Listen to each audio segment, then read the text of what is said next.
Hey there, Mustache Man. So I'm back and I'm fixing my dryer exhaust hose on my Maytag dryer.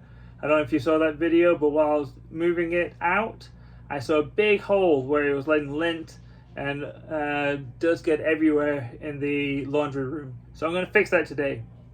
So my dryer has a hole in the vent itself, and because of that hole, just the lint is going everywhere around here. So we want to take this off here at this clamp, just like this.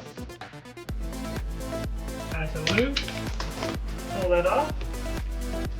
Now because this band is circular, if you try and cut it along it, it's just going to keep on going and going and going. So what we need to do is actually we need to cut a ring like that. And now what's going to happen is as we try and pull it off, it's going to come to that point.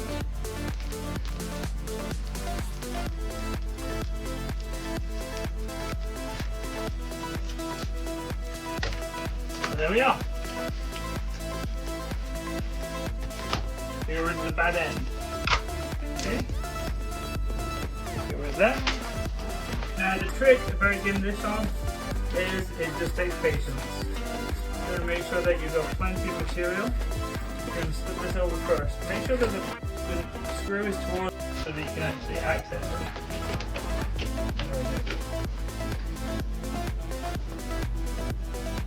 Make sure that it's in decent condition.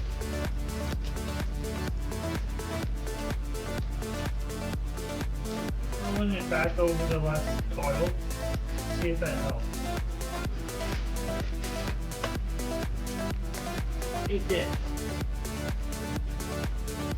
So, let's put it on nice and flush. Make sure that we've got a couple of coils on there so it's not going to go anywhere. There we go. Tighten that up with a flathead screwdriver. There we go. It's not slipping at all. It's on. It's connected. Looks good. Ready to push it back into place. Hey, dryer's done and we're ready to go on to the next project. Thanks for watching this video. Make sure you hit subscribe. Thanks guys. Bye.